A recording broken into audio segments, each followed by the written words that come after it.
Nandito po tayo ngayon sa Biñan, Laguna para bisitahin at magbigay pamasko sa mga kababayan nating may cancer. Magpapamigay kami ng isang Show Maynila franchise business. The winner ng bagong Show Maynila franchise business ay Numbers. Congratulations po! Ako si SB, Sam Versosa. Lumaki sa hirap, nag-aral at nagsumikap. Kaya ngayon, nais kong ibalik ang oportunidad at pag-asa sa mga taong nangangailangan at nangangarap magbago ang buhay.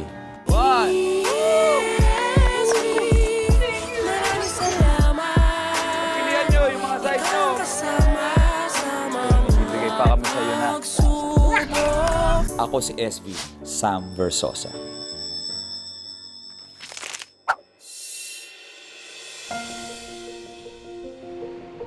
Sa gitna ng pakikipaglaban sa malubhang karamdaman, marami sa atin ang madaling panghinaan ng loob at mawalan ng pag-asa. Lalo na kung sabay iniinda ang sakit ng katawan at kawalan ng kasiguruhan dala ng matinding kahirapan. Pero para sa iba nating mga kababayan, walang puwang ang kalungkutan lalo na't marami ang umaasa. Ako po si Rebecca Bombasi. Inaangkin ko na po na ako'y cancer survivor. Noon pong hindi pa naman po talaga to cancer, binain pa lang. Dala po nang wala kaming kaalaman na umuulit pala yung ganon. Binaliwala ko lang, dinaan ko lang po sa sipag, trabaho para magkaroon ng sariling tirahan. Nitong 2019, nung nagpapatingin ako, kakaisang taon mo pa na magpatingin ay nagkaroon naman ng pandemic. Sa takot ko naman na ma-COVID, tumigil na rin po ako magpatingin. Sabi ko, kukuhanin ko na lang to sa herbal. Kasal ako doon sa unang asawa ko. Tumagal din kami ng 13 years. Siguro dala lang ng kapalaran ko na magkaroon talaga ako ng pangalawang asawa. Pero nung nagka-breast cancer ako, na sa tingin siguro ng mga anak ko, iiwanan ko na sila. Lagi ko sinasabi, Panginoon, pahabain mo pa buhay ko kasi gusto ko makita kong may kaginhawahan ng mga anak ko kasi sapul sa simula, hirap sila. Minsan nga po, magpapagamot ako, inaalala ko pa yung mga apo ko, baka walang baon. Kasi po yung unang anak ko, ang daming anak niya, may high school, may pero inaalala ko yung mga anak niya. Lamang hindi nakakapasok pag walang pera. Ako po si Mika, isa po ako sa manugang ni Nanay Rebecca. Minsan ako po yung naiiwan kay Nanay mag-alaga. Napakabait po ni Nanay, napaka-asikaso po niya, maalalahanin po sa amin lahat. Una po, kala ko po kay Nanay, masaya po, parang wala po siyang iniindang sakit. Tapos habang tumatagal po ako dito, nalaman ko pong ganun po lang yung lagay ni Nanay, na mayroon nga po siyang cancer. Hindi ko po in-expect sa kanya may ganun po siyang sakit kasi nga po makikita nyo kay Nanay, masayahin, malakas, masipag sa mga gawain, sa trabaho. Dati po silang hanap buhay nga po yung sa nagsasapatos po sila. Buo man ang suportang ibinibigay ng mga anak ni Nanay Rebecca sa kanyang pagpapagamot, madalas pa rin silang kinakapos dahil sa dami ng iba pang gastusin. Yung chemo ho, may mga libre po sa PGS. Kaya lang ho, bago akong makemo, gagastos din ako dito. Gaya noon, pagka-anim na session ko, balik na naman ako CT scan, bone scan. Titingnan nila kung na sa akin yung 6 na chemo na yun, kung maigi na. Tapos ooperahan na ho ako. Kaya nagpo-provide ng pera yung mga anak ko na gaya nga po nung suka na niya na mag-fundraising, yung suka na yun, para po may pagkunang kami ng pera. Yung pong anak kong nasa Taiwan na baon na sa utang doon. Una po dun sa financial nga po, pag minsan di alam kung saan po kami maghahanap. Sabi ko, Nay, ano yan, kaya mo yan. Kaya natin to lahat, kahit anong mangyari, malalagpasan natin tong problema.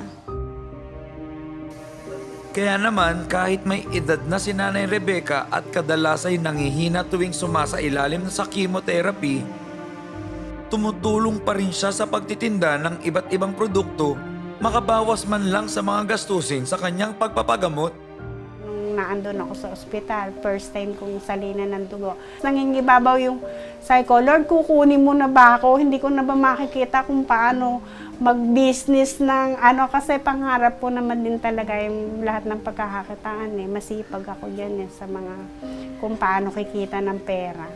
Yung anak ko sabi niya, si nanay ambisyo lang yan, kumita ng kumita. Kahit magtinda lang ako ng gulay sa bayan. At nito nga lang pagpasok ng buwan ng Disyembre, nabigyan tayo ng isang napakagandang pagkakataon para makapagatid ng kaunting tulong sa mga kababayan nating may sakit na kanser sa Biñan City sa Laguna. Andito po tayo ngayon sa Biñan, Laguna para bisitahin at magbigay pamasko sa mga kababayan nating may cancer. Nandito tayo para magbigay ng konting regalo, maibsan lang yung mga sakit na nararamdaman nila. Tara, samahan niyo ako para makapagbigay tayo ng konting ginhawa at ngiti sa kanilang mga mukha. May pumunta po ditong foundation. May nagdala po sa kanyang ticket para daw po sa pamaskong handog. Ngayon, sabi ni nanay, hindi ako makakapunta noon. Baka pwede, meron isa sa kamag-anak ko ang pumunta. Representative po. Tapos pagpunta ko po doon, yun nga po, na sila Sir SB, sila Ma'am Ria, nandun po. Mga minamahal namin kababayan dito sa Biñan, Laguna, maraming salamat po sa mainit na pagtanggap. Kami po ni Rian ay talagang kanina pa natatouch dahil kagaya nyo lahat naman tayo may pinagdaanan, may mga kamag-anak din na o mga minamahal na may dumaan din sa sakit na cancer. Hindi po kayo nag-iisa. Marami po nagmamahal, nagmamalasakit. At ngayon po, nadagdagan na naman ang mga tumutulong dito po sa lugar ninyo. Biglang nag-announce po si Sir SB tsaka si Ma'am Rian po na may ipapamigay silang siomai nila. Hinihiling ko, Lord, sana kay nanay na po ito. Ng bagong siomai nila franchise business ay Numbers. Congratulations po!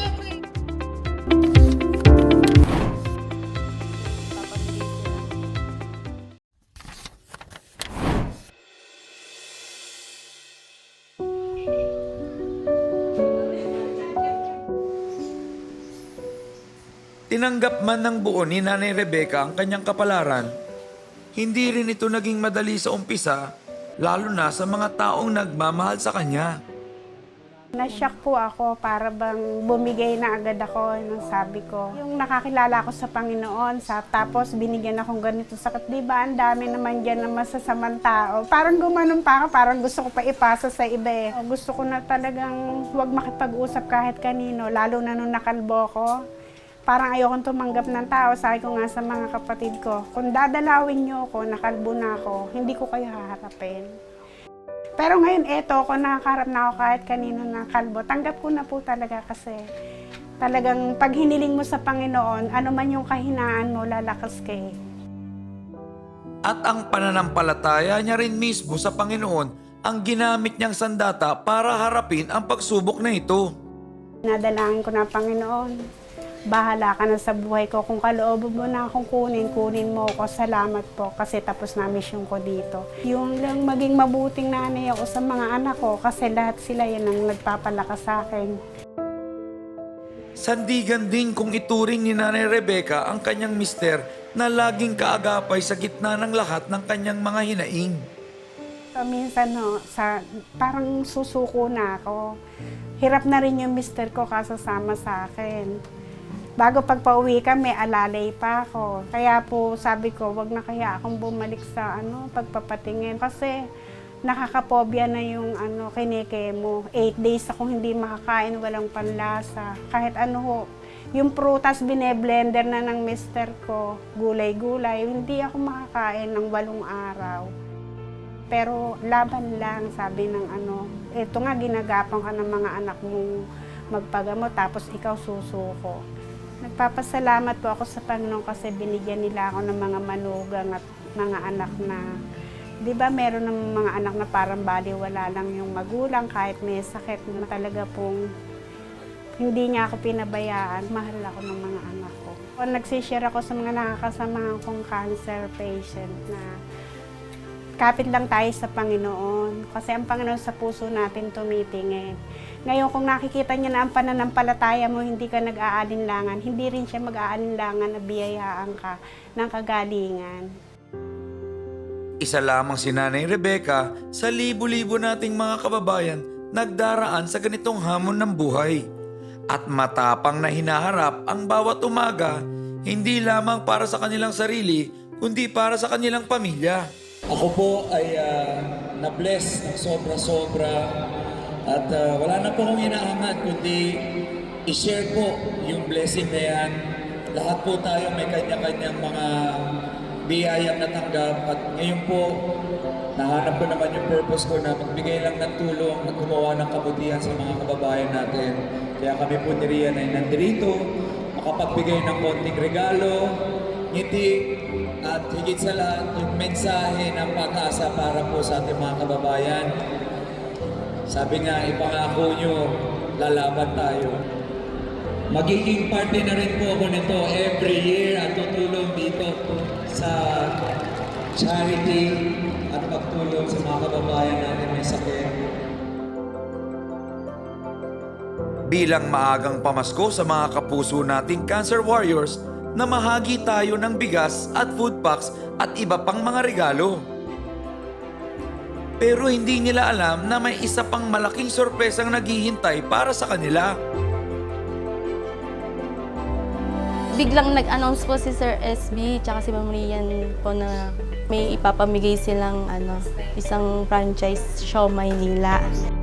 Mag-iisip daw po si Ma'am Rian ng number na mapipili niya kung sino makakatanggap po ng food cart po ni Sir SB. Pero bago po magtapos ang araw na ito, napaka-special dahil nandito na po kami ni Ma'am Rian Ramos ay magpapamigay kami ng isang Siomai Nila franchise business. Kabuhayan po, hindi lang po pang isang tulong ang gusto namin ihandog sa mga kababayan namin dito. Sana namin maghandog ng isang pangmatagalang solusyon para maiangat natin yung sarili natin. Ito, konting tulong lang po. Lagi ko sinasabi, gusto namin kayong tulungan yung mga sarili ninyo. Ito pong Siomai Nila franchise business, ang nakaisip po ng pangalan na to ay si Ma'am Rian Ramos. Ma'am, dahil dyan, ikaw ang bubunot ng maswerte magkakaroon ng bagong kabuhayan at franchise business dito sa Biñan, Laguna! And the winner ng bagong Siomai Nila. Nung binabanggit na po yung numbers, hinihiling ko, Lord, sana kay nanay na po ito. Kasi kailangan po ni nanay itong negosyong to. Gusto po ni nanay itong gantong negosyo. 73. Number 73, the lucky number. Sino po ba yan? Number na 73. Tapos hanggang sa binanggit na po yung number, yung pangalan ni nanay. Yun. Congratulations po kay Miss Rebecca Layakan Bombasi. Doon po akong tuwan-tuwa. Sabi ko, thank you, Lord. Thank you, Sir SB, Ma'am Rian. Isang brand new Siomai Nila mobile franchise business na kumpleto sa mga kagamitan at paunang supplies ang napanalunan nila Nanay Rebecca. Kasama na sila ngayon sa lumalaking bilang ng mga Pilipinong naabot at natulungan ng munting food cart business na ito. Napatuloy nating inaalalayan pagdating sa mga pagsasanay at pagpapatakbo ng negosyo. Pag-iipon at pagpapaikot ng pera at pagpapalago ng kanilang kabuhayan sa iba't ibang paraan. Ito pong nabigay po sa amin itong food cart. Malaking tulong po talaga to kasi dagdag negosyo na rin po para kay nanay, para doon po nakuha ng pamasahe, pampuntang ospital, gamot. So muli po, maraming salamat sa pag-imbita sa amin at asahan nyo na taon-taon ay patuloy na susuporta kami rito. Maraming salamat po. At mabuhay po kayong lahat.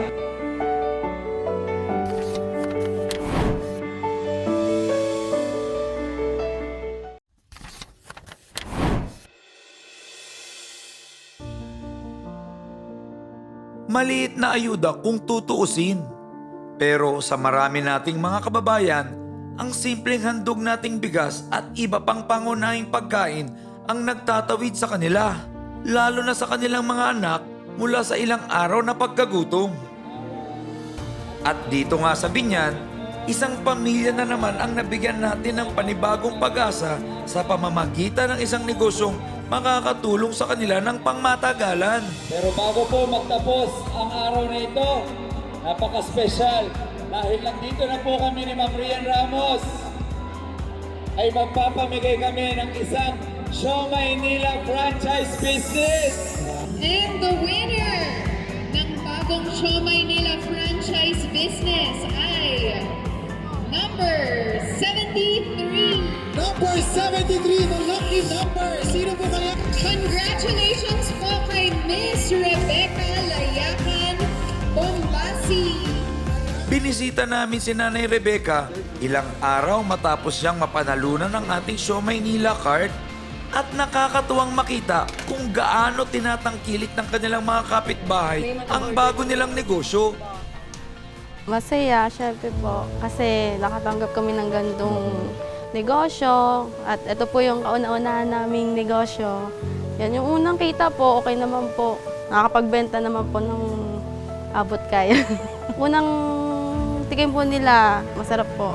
Kay Sir SB, thank you po dahil kami po yung napili na mabigyan po na itong Show Maynila nyo. Napakalaking tulong po ito para kay nanay sa gamutan niya, sa pinagkukuhaan naming panggastos kay nanay po. Iingatan po namin to at papalaguin pa po namin to. Salamat, Sir SB. Maraming salamat po kay SB sa malaking tulong na idinagdag niya sa akin na bilang pampagamot. Nangarap din ako ng ganyang panghanap buhay ilang taon. Hindi naman ako pinagkalooban, hindi namin kaya. Pagsasalit-salita na hindi namin ibabakante yan. Talaga po na pagsisikapan ko na masuportahan talaga yung pag-business niya. Maraming salamat po kay SB. Iba-iba man ang ating kwento, iisa lang ang ating hangarin. Ang mamuhay ng malusog, maginhawa at puno ng pagmamahal. Hindi man lahat ay sa atin pinalad na magkaroon ng maaliwalas na pamumuhay na malayo sa sakit at paghihirap. Marami pa rin sa ating mga kapuso ang handang magmalasakit at magbigay pag-asa. Ngayong Kapaskuhan, isang kababayan na naman natin na dumaraan sa madilim na yugto ng kanyang buhay ang napasaya natin at nabigyan ng panibagong liwanag. Pag-asa na anumang pagsubok ang dumating, hinding-hindi tayo mag-iisa. At sa pagtatapos ng taong ito, hangad lang nating lalo pang lumawak ang tulong at malasakit na naibabahagi natin sa ating kapwa. Dahil ito ang misyon natin sa Dear SB. At ito ang personal kong misyon sa mga kapwa ko dumaan sa hirap at nagtagumpay sa tulong na rin ng mga taong tunay na nagmamalasakit at handang mag-alay ng kanilang sarili para sa kabutihan ng iba. Muli, ako po si SB, Sam Versosa, at ito ang Dear SB. Muli na naman tayong magbibigay ng inspirasyon ngayong araw dito sa Dear SB, kung saan 1,000 kabataan ang bibigyan natin ng ngiti at saya gamit yung mga sorpresang regalo natin dito sa Toys for a Cause. 10 taon nang ginagawa ito ng ating matalik na kaibigan na si Boss Toyo. At ngayong araw ay sasamahan ko siya dahil 2019 pa lang ay kasama ko na siya sa pagbibigay ng regalo. Kaya wag na natin patagalin, samahan nyo kami dito sa Dear SB.